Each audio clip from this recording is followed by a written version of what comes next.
Bueno, estimados, entonces ahora sí nos vamos a la segunda etapa. Primero vimos el programa, luego vimos lo que vamos a estar trabajando en todas estas 11 sesiones que nos quedan. Pues ya hoy no pueden trabajar en eso, ¿verdad? Pero ya conformamos los grupos, que es lo más importante.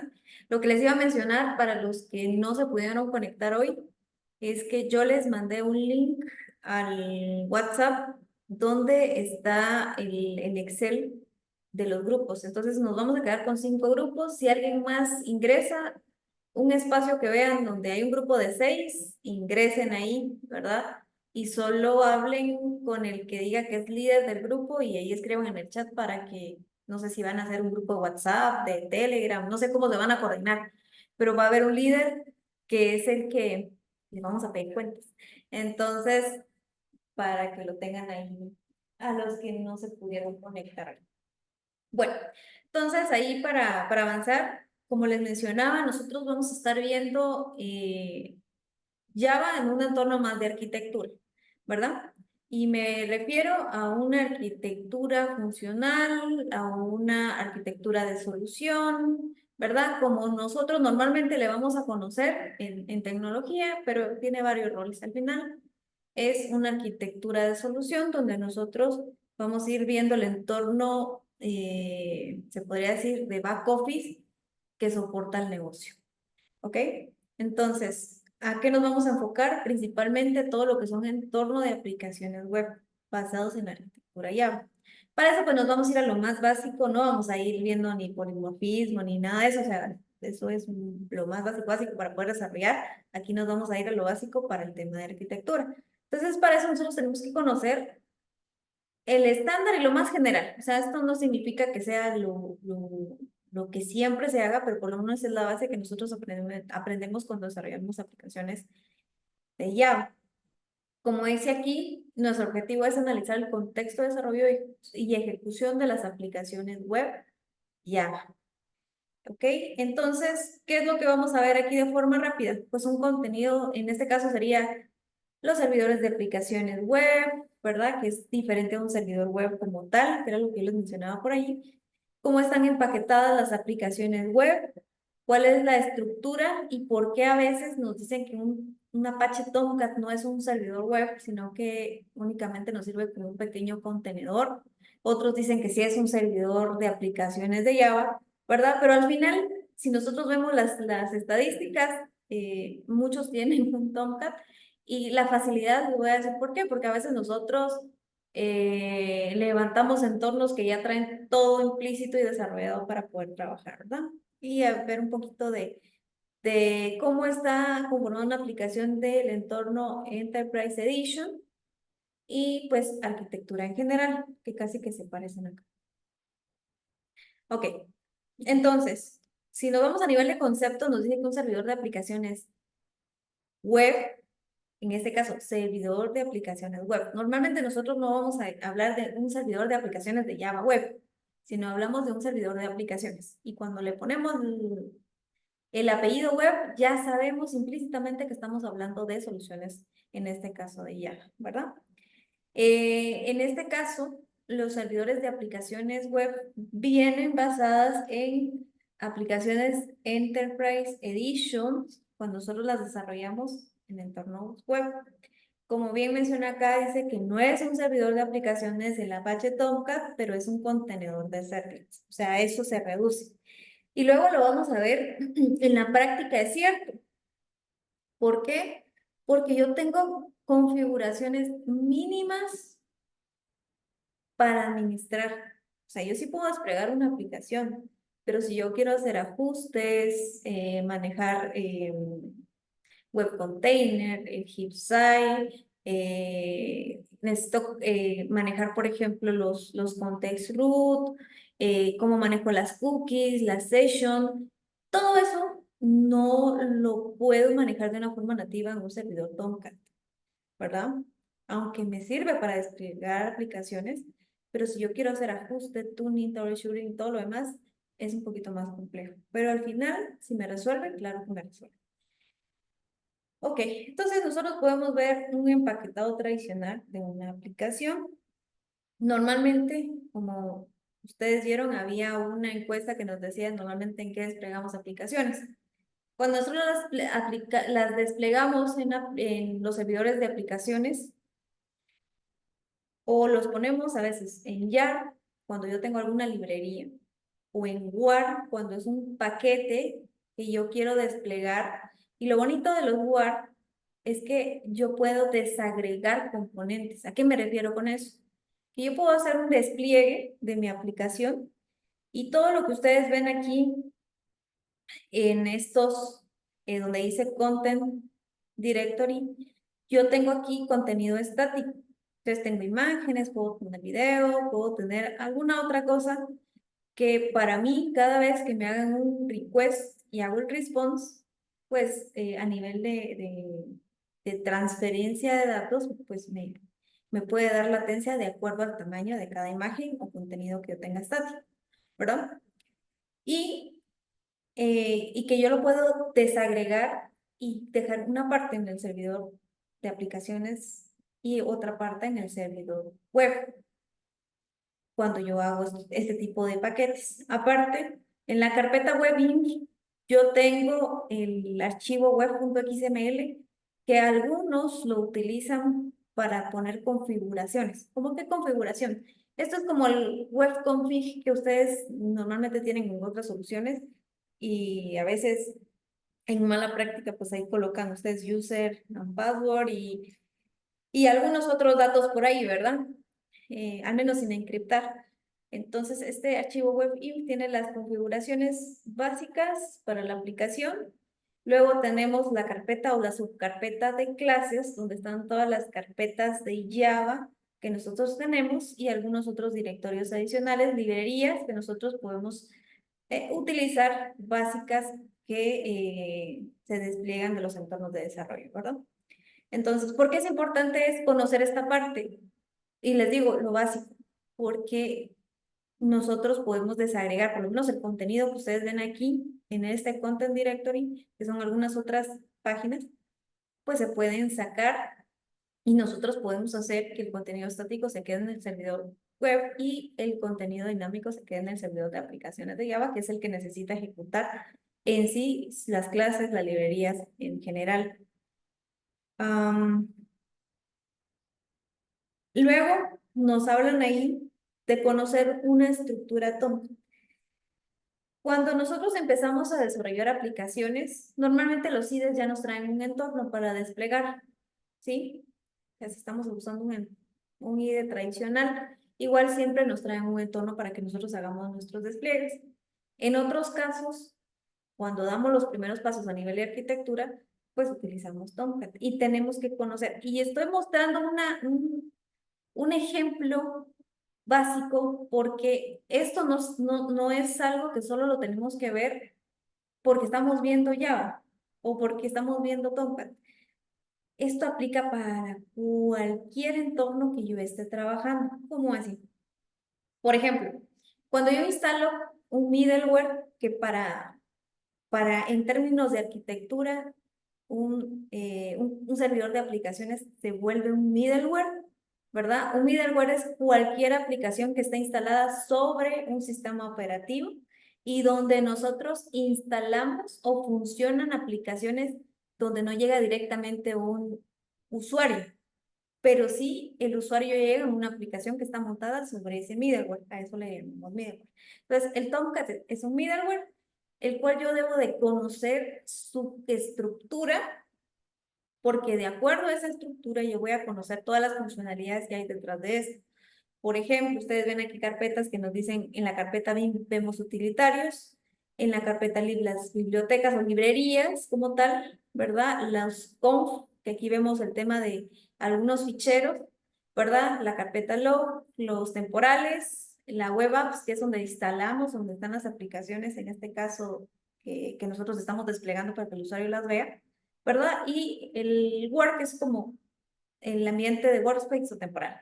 Ahora, si se dan cuenta, yo instalo cualquier tipo de solución intermedia y casi que van a tener esta misma funcionalidad. Es más, lo que nosotros vamos a hacer en la siguiente clase va a ser un taller donde nosotros vamos a tener que ver los instaladores.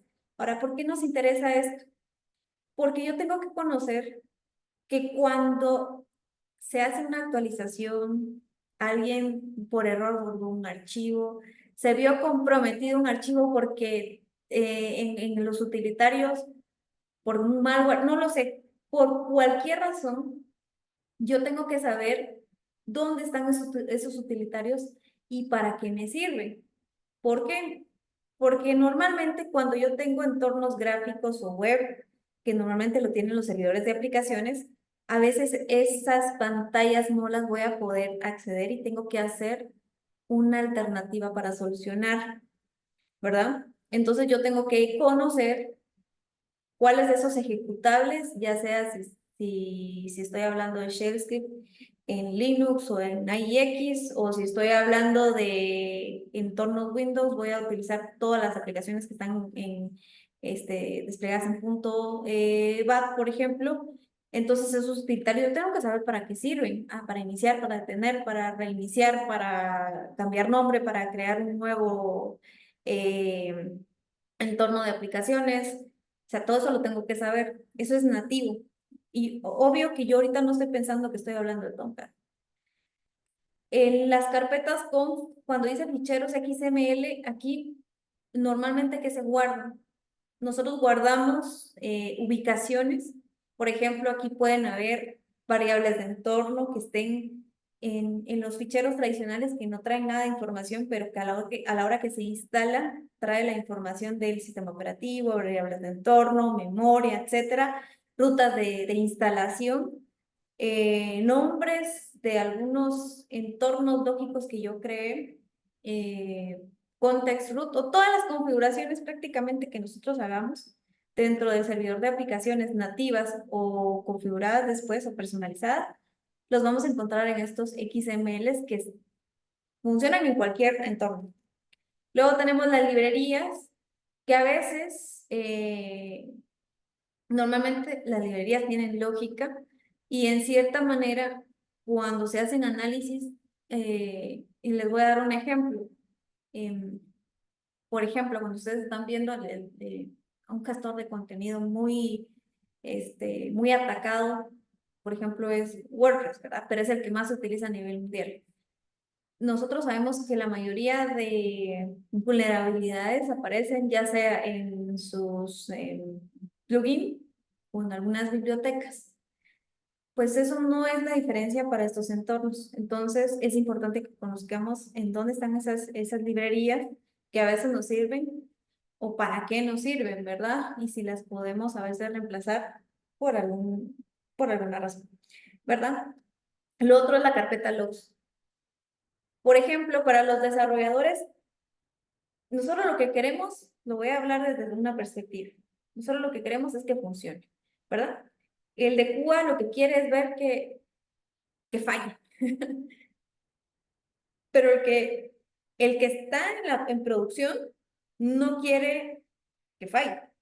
O sea, pasamos el filtro que el programador sí programó bien y que el programador, el de QA probó bien y casi que los que están en producción, casi que no les interesa cómo se desarrolló, pero la cosa es que no falla, ¿verdad?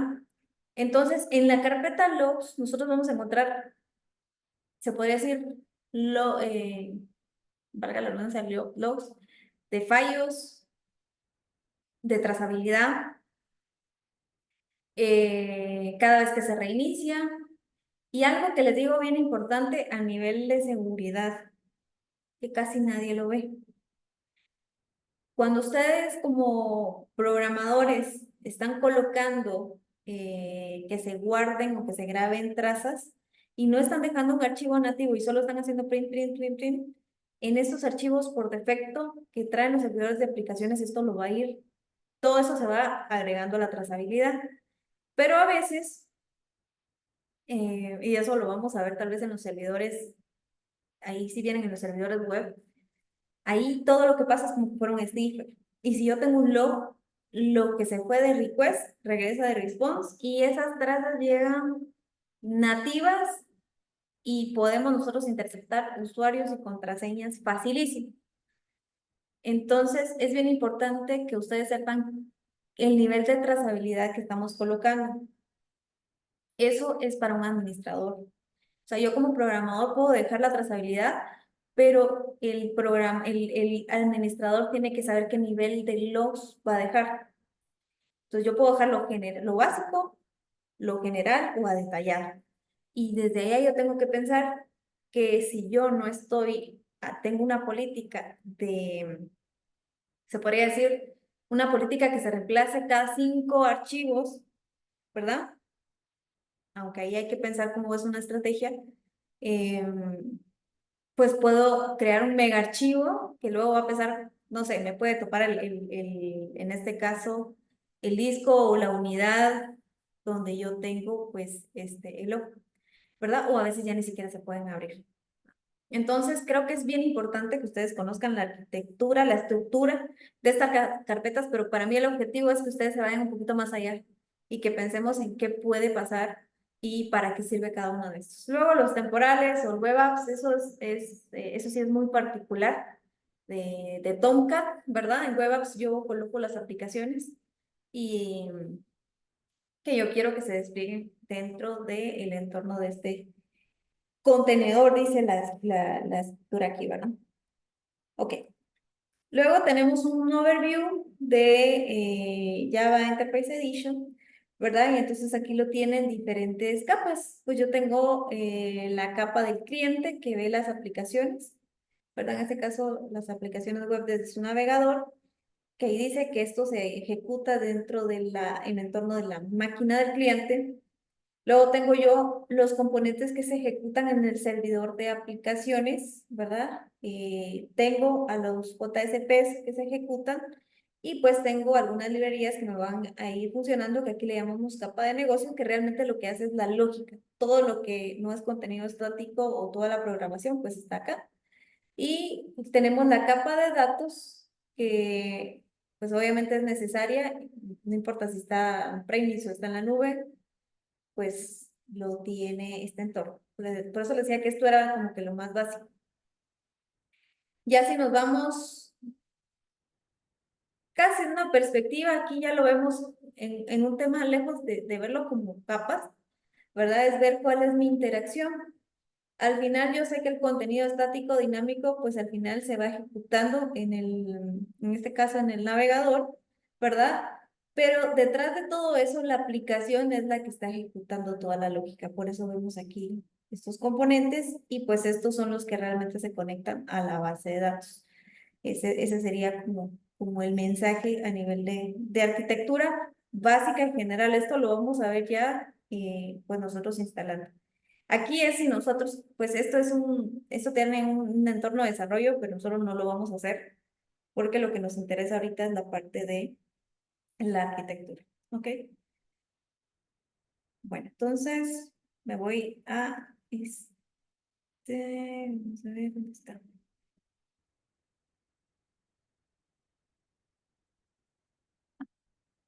Bueno, y esta es la continuidad de.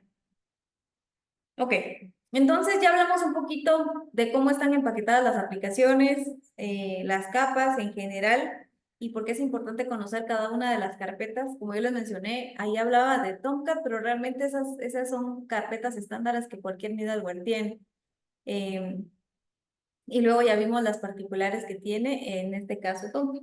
Ahora, ¿cuáles sí son servidores de aplicaciones? Y aquí yo sí les coloqué de Java, ¿verdad? Para que vayamos separando. Pero cuando ustedes hablen de servidor de aplicaciones, de por sí ya están hablando de Java, ¿verdad? Ese es en el entorno de aplicaciones web como. Ok. Como todos los cursos, es importante que ustedes conozcan las diferentes capas que existen a nivel de tecnología, ¿verdad? En los cursos que algunos han revisado, con mi persona, nosotros nos enfocamos mucho en eso. ¿Por qué? Porque aquí ya van a ver la palabra middleware que yo tanto les he comentado. Y vamos a ver acá. Por ejemplo, nosotros en on-premise, se podría decir lo tradicional, ¿verdad? Y esto tampoco es que sea tan nuevo. O sea, la verdad es que esto ya tiene tiempo. Lo que sucede es que aquí yo se los puedo decir de una perspectiva financiera bancaria, ¿verdad? Que somos regulados. Acá todavía es un tema que el ente regulador está apoyando mucho, pero que todavía hay mucho desconocimiento.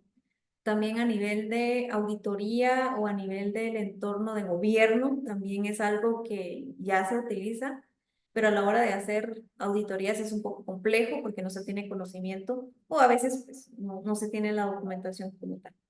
Ok, entonces vayamos al tema on-premise. En on-premise nosotros tenemos todas estas capas. Por ejemplo, yo tengo la capa de aplicación, que es el front que ve que ve mi cliente, ¿verdad? En este caso sería el entorno web, ¿verdad? Que se ve en el navegador. Yo sé que para eso pues necesito una capa de datos, que puede ser cualquiera, pero esto va más allá de decir, tengo una base de datos, ¿verdad? No, se refiere a la data en sí, ¿verdad? A cuáles los inputs de la data, cuáles son los outputs de la data, cuáles son los reportes que voy a generar. O sea, siempre tengo que pensar en eso por una razón, porque hoy en día, cuando yo estoy viendo arquitectura, tengo que pensar cuál va a ser la cantidad transaccional que yo voy a tener que procesar y de acuerdo a eso yo también hago estimaciones. En la nube es súper fácil, porque en la nube me facturan por procesamiento o por mensajitos, o bueno, esa es la modalidad, por mensajería, o por un bolsón cerrado, o por créditos universales, etcétera. Y me dicen, bueno, usted tiene 10.000 requests en sus bloques, ¿verdad? Y eso le vale un crédito universal, y un crédito universal me vale, no sé, voy a poner $1.000, $100, ¿verdad?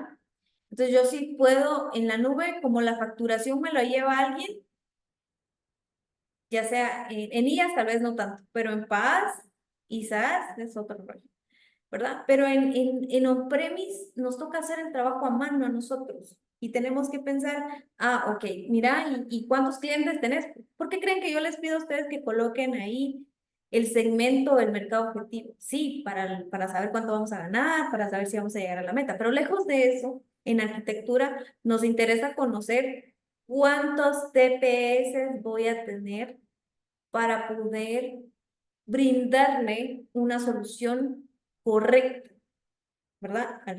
Al cliente interno le voy a llamar, porque nosotros somos responsables de poder dar, y en arquitectura yo tengo que conocerlo. Por ejemplo, en la aplicación, yo voy a decir que voy a hacer una solución en Java y resulta que tiene una DLL que necesito que se instale en el sistema operativo o es no sé, algo que se tiene que ejecutar en el navegador. Me lo voy a poner ahí. Pero resulta que mi aplicación no funciona en determinado navegador y en el cliente ese navegador no está habilitado. O sea, por política no lo tiene la entidad. Y yo lo necesito para que funcione. ¿Será que hice bien mi trabajo?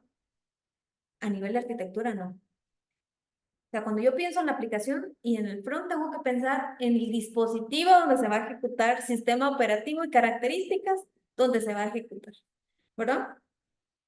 Entonces, eso me lo da la aplicación. En data yo tengo que saber qué datos, input y output voy a tener y aparte es cuánta trazabilidad voy a tener. Eso me dice a mí más o menos hardware, software, licenciamiento, tengo que invertir. En tema de runtime, si yo tengo las capacidades, o sea, si yo ya estoy diciendo que voy a tener 10.000 clientes que van a estar conectados en ciertos días, en mi día pico tal, entonces yo ya empiezo a ver en runtime, el runtime es el procesamiento, qué recursos necesito asignar. Y el middleware es esa aplicación que yo quiero colocar en donde la voy a instalar, porque al final tiene que estar instalada en algún lado. A eso se refiere el middleware. Y el middleware para nosotros van a ser los servidores de aplicaciones. ¿Dónde está el servidor de aplicaciones? En esta parte, en el middleware, ¿verdad? Luego el sistema operativo. Luego, pues vamos a ver si nosotros, independientemente de dónde se va a virtualizar, qué hardware tengamos aquí atrás, digamos, aquí está el tema del hardware, el storage, y el tema de la red, ¿verdad? ¿Qué es lo que nosotros vamos a estar más viendo de aquí para acá? Nosotros es aquí. Esto que ven aquí. De aquí para arriba. Del middleware para arriba es la arquitectura que nosotros vamos a ver. ¿Por qué? Porque el entorno de Java de aquí en adelante funciona, ¿verdad? Todo lo demás son requerimientos de hardware. Que recuérdense que yo aquí, a menos que yo quiera tener de una misma línea el fabricante, pues por rendimiento puedo optar por lo mismo, pero si no, al final yo puedo virtualizar y puedo colocar lo que yo quiera. Este es en el entorno premise. Luego tengo el entorno de infraestructura como servicio. Acá yo me olvido, como dice aquí, me olvido de administrar esos componentes, la virtualización, el server, el storage y la red, y yo me dedico a solo pedir, quiero una máquina con este sistema operativo porque necesito instalar cierto middleware con lo que ya les expliqué que vimos aquí, ¿verdad? Si yo estoy viendo plataforma como servicio, pues únicamente aquí sí me van a decir, era lo que yo les decía, los bloques de me van a cobrar por request response, me van a cobrar por cantidad de mensajitos, me van a cobrar por tiempo, me van a cobrar por, etcétera, ¿verdad?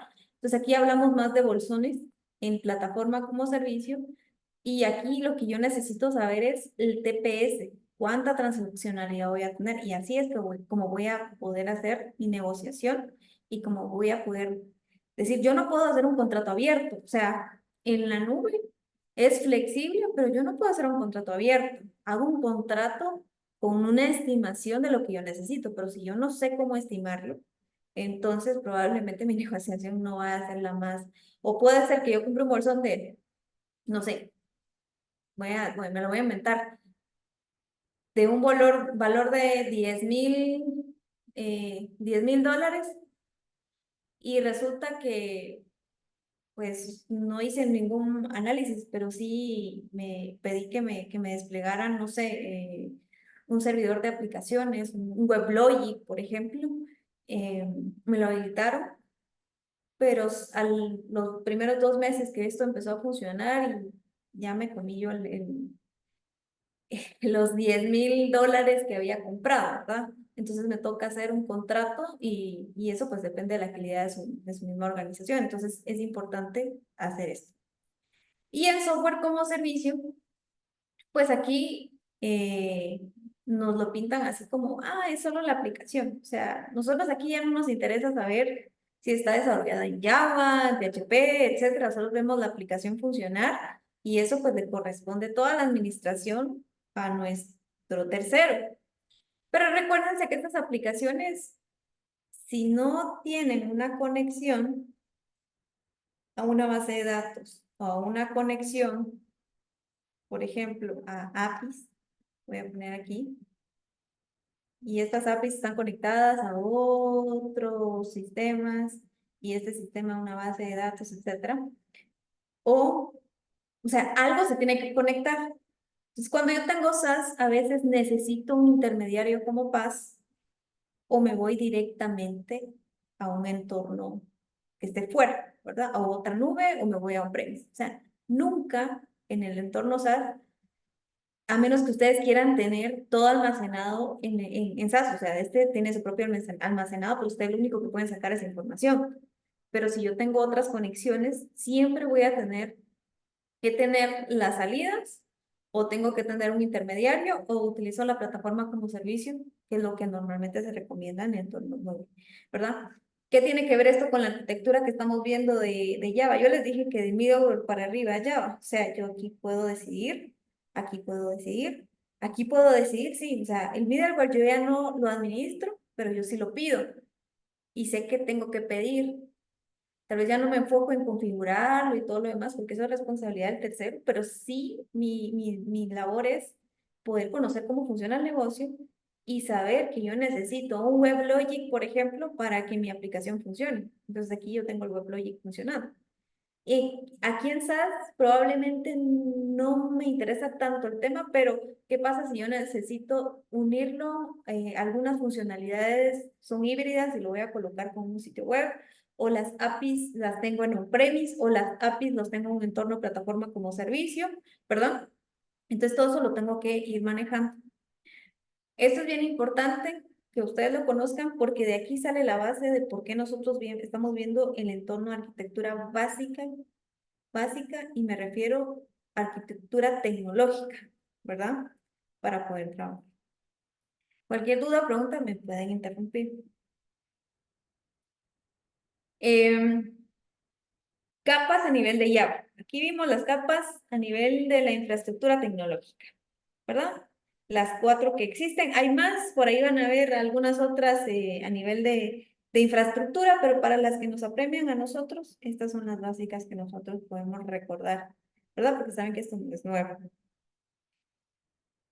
El otro entorno son las capas de Java, ¿verdad? Que yo podría tener algún framework para poder desarrollar, ¿verdad? El entorno de mis JSP, por ejemplo.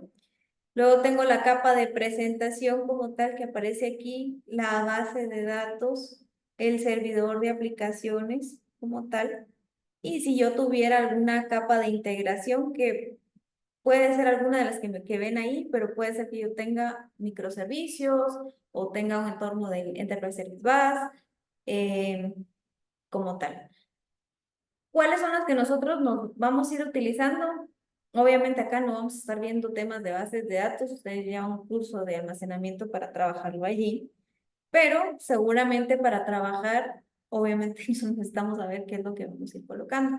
Entonces, en un entorno de arquitectura, yo sí tengo que ir entrelazando qué necesito. Por ejemplo, si yo digo, yo necesito tener 100,000 usuarios conectados en todo el día, vamos a poner. Entonces, yo necesito saber, si yo no veo las capas que están implícitas, qué es lo que va a suceder, que más de alguien va a ser cuello de botella. Y cuando me refiero a eso es que todo lo que ustedes ven aquí es configurable y parametrizable, donde pues yo puedo configurar mi base de datos, yo puedo configurarlos, me puedo ir al sistema operativo, el tema de los sockets, en el tema de la base de datos, en el servidor de aplicaciones, yo podría saber cuáles son las conexiones que están abiertas, cuántos web containers debo de tener abiertos, ¿verdad? Si yo no puedo manejar eso, entonces aquí ya vienen entornos donde yo hago trazabilidad asíncrona, donde tengo un manejador de colas para poder ir haciendo de forma síncrona conforme haciendo bloques para no perder las transacciones, ¿verdad? Entonces, tengo que ir conociendo cada una de estas capas. Esto es muy general, realmente, pero al final para que ustedes lo vayan conociendo poco a poco. Ok, ¿qué podemos ver un poquito aquí en el tema aquí tenemos los diferentes servidores de aplicaciones que ven? Seguimos viendo, o sea, este es otro estudio que nosotros vemos aquí, ¿verdad? ¿Quién aparece más? Docker. Por aquí aparece, bueno, tenemos JBoss, tenemos Yeti, ¿verdad? Y luego tenemos WebLogic, Westfield, Glassfish, Opayara y algunos otros que por ahí nos van a aparecer. ¿Qué es lo curioso de estos?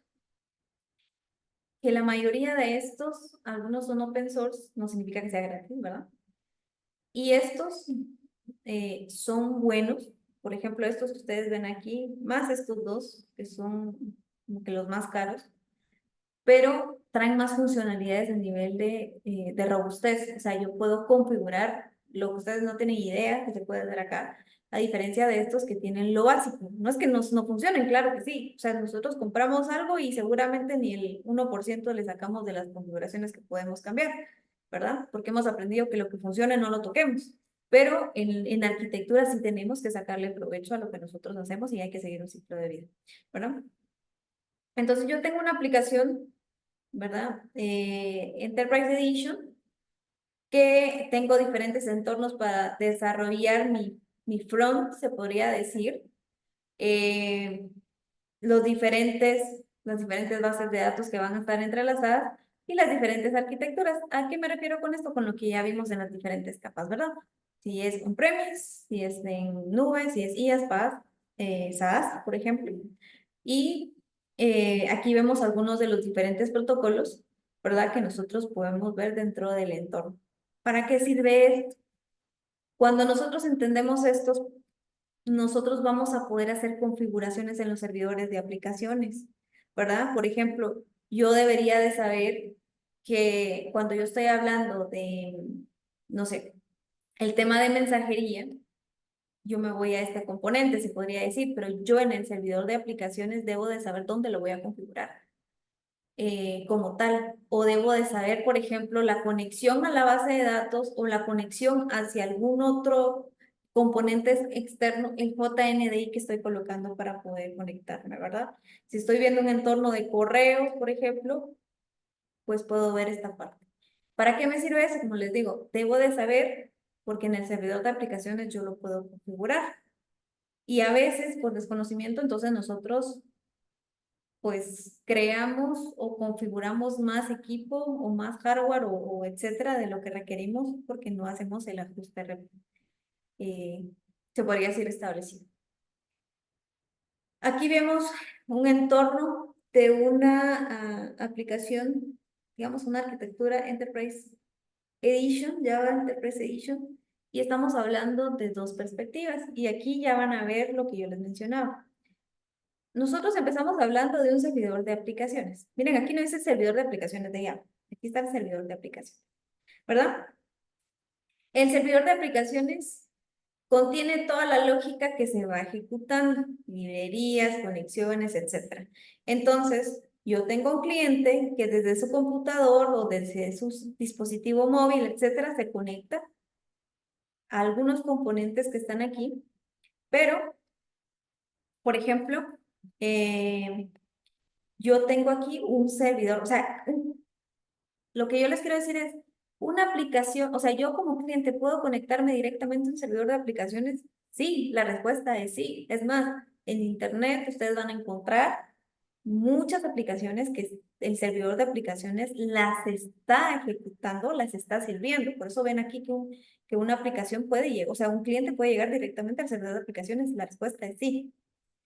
¿Cuál es la recomendación? Que ustedes tengan una capa de seguridad o una capa que su deber ser sea hacer los request response en HTTP o HTTPS. Para eso está el servidor web. El servidor web puede exponerme a mí la parte, se podría decir, del front de los JSPs o de algunos servers que pueden exponerse. Y no es que se ejecuten directamente en el servidor de aplicación, en el servidor web, lo único que me sirve el servidor web es enlazar, porque directamente sí se están ejecutando en el servidor de aplicaciones, pero este solo me sirve como que fuera una capa proxy y el cliente se conecta aquí. Entonces, ¿qué hace el servidor de aplicaciones? Si se dan cuenta, el servidor web no se conecta nada más. Se conecta al servidor de aplicaciones, pero el servidor de aplicaciones tiene los conectores de Java, ¿verdad? Que se pueden conectar a diferentes aplicaciones, a diferentes servidores, diferentes sistemas operativos, porque tenemos una Java Virtual Machine como tal. Tenemos los conectores a las bases de datos, a diferentes bases de datos, ¿verdad? Tenemos conectores a diferentes tecnologías, a correos, ¿verdad? Al tema de la mensajería, al tema, por ejemplo, incluso aquí al Active Directory. Tenemos otro tipo de protocolos y si se dan cuenta quién maneja todo eso, lo hace el servidor de aplicaciones, ¿verdad? Como recomendación a nivel de arquitectura, hay que usarlos cada componente como es su rol. Y por eso les decía, un servidor web me sirve a mí para que haga el request response como debe de ser, manejo seguridad, certificado, y únicamente expongo o HTTP o HTTPS. Aquí yo tengo otros puertos. O sea, cuando yo veo toda esa complejidad que ven aquí, cada conexión tiene un puerto. Cuando ustedes crean un servidor de aplicaciones, van a tener como 30 o 50 puertos reservados y cada puerto tiene una funcionalidad en particular. Por eso, no se recomienda que yo coloque, y estoy diciendo una recomendación a nivel de seguridad, no se recomienda que yo exponga directamente un servidor de aplicaciones, porque detrás estoy exponiendo todos los protocolos y puertos habidos por haber que se pueden conectar a una arquitectura integral dentro de su organización, ¿verdad? Entonces, por eso es que no se recomienda. No es que no lo hagan, claro que lo pueden hacer y puede funcionar, sí, pero no se recomienda. Ok, ¿cuáles son los diferentes servidores de aplicaciones? Tenemos el WebLogic, si no estoy mal, creo que ahorita está como que la versión 14, mal no estoy. Está Tommy, tenemos Jerónimo, Glassfish o Payara, tenemos Was, JBoss, Jonás, Wildfly, que son entre los más conocidos. Entonces aquí tenemos el entorno de Wildfly, tenemos el entorno del WebLogic. Esa es una arquitectura de WebLogic, digamos que un poco genérica, que era lo que les mencionaba. Por ejemplo, este tiene un balanceador de carga, este tiene un clúster de servidores web, ¿verdad? Que son, si se dan cuenta, son dos servidores web, son dos máquinas. Y luego aquí tenemos algunos servidores, estos son los servidores de aplicaciones, ¿verdad? Lo que sucede es que WebLogic está basada en dominios, ¿verdad? Entonces yo aquí tengo dominios y yo puedo crear varias instancias dentro de esos dominios. Pero al final, ¿quién da la cara? ¿Quién es? O sea, aunque aquí obviamente el cliente se conecta al balanceador, ¿verdad? Entonces aquí tengo yo el cliente que se conecta al balanceador, el balanceador hace el diferente algoritmo de balanceo que exista, si es alta disponibilidad, es activo-activo, pasivo-pasivo, activo-pasivo, perdón.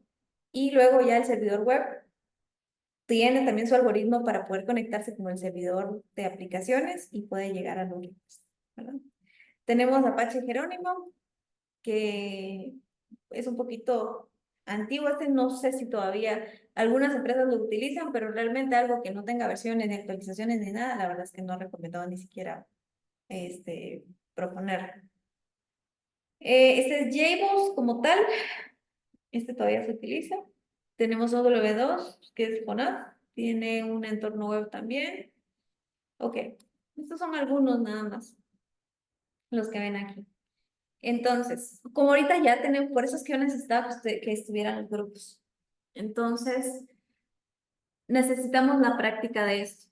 Yo tengo que traerles un taller y les voy a pedir en el grupo que descarguen algunos instalables y lo vamos a hacer aquí en grupo, en la clase. Entonces, ustedes tienen que, en grupo, por eso van a haber 6 grupos, imagínense, hay bastantes, algo simple, ¿verdad? Es que ustedes van a buscar 3 servidores de aplicaciones, cualquiera, y van a empezar a ver cómo se llama WebLogic, fabricante Oracle, partner local, versiones 14, 13, 10, 2, o sea, hasta atrás, la última, ¿verdad?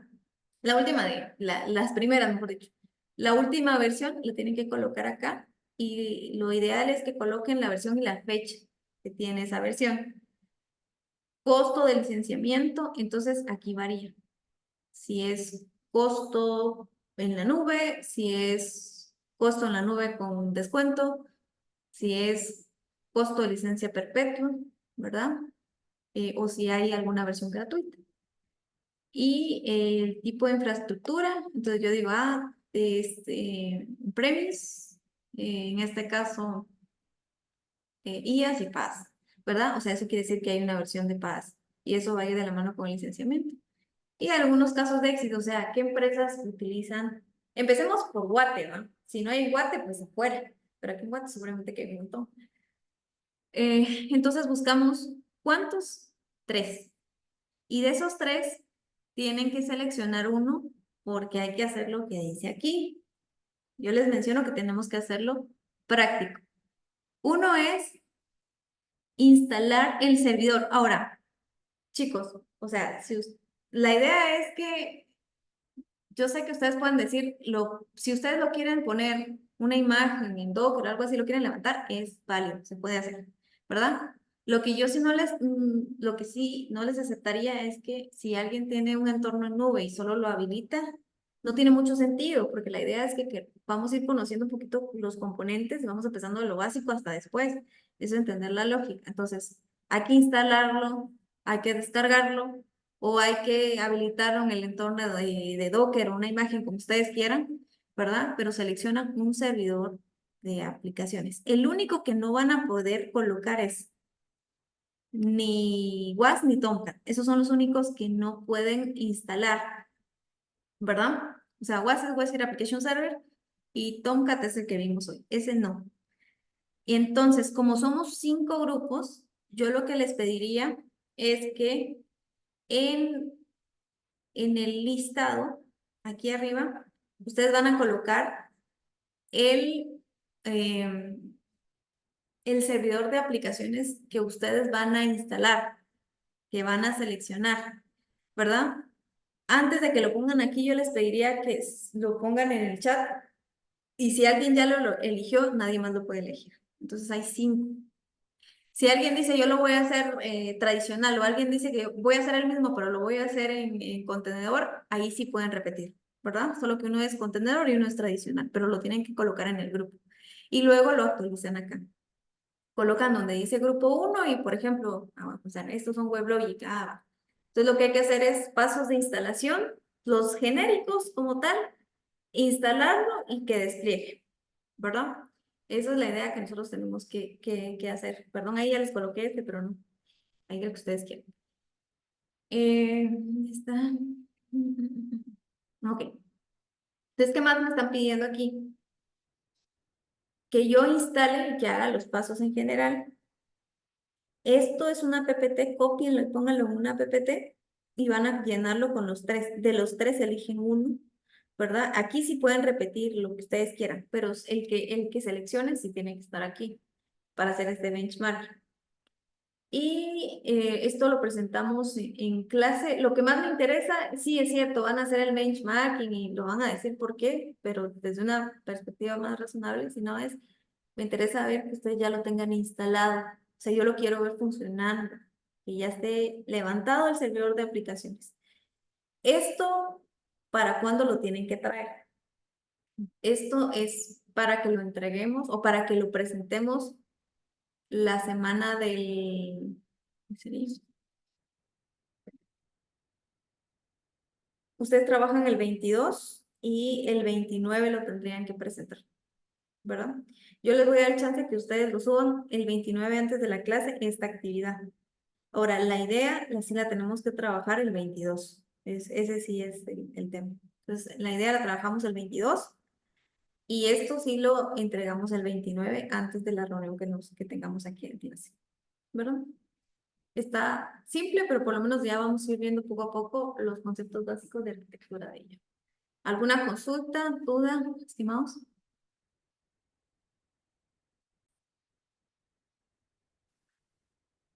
Aquí, en esta carpeta que ahorita les voy a compartir, que igual, por eso me gusta ponerlos en el grupo, porque así ustedes ya tienen esta información. Vamos a ver. Ahí les pasé todo. Ahí está todo lo que vamos a estar trabajando, ahí está el material. Algunas cosas las actualizo, sí, pero ahí está todo el material base. ¿Qué es lo que vamos a ver aquí? Nosotros hoy vimos esta carpeta que está aquí. Entonces, en esta otra, necesito que ustedes descarguen esto, por favor. Estos 4 que están aquí. Esto que los descarguen. Y para la clase que nos vamos a ver, lo vamos a hacer individual. ¿Qué necesito que ustedes tengan? Una máquina virtual o instalarlo en su propia máquina. O sea, yo no recomiendo que lo hagan en su máquina, pero por recursos, una virtual que luego la podemos desechar, ¿verdad? Eh,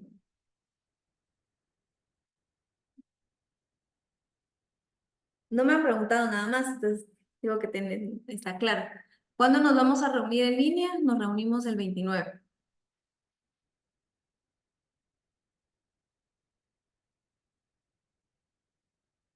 ¿Todo claro?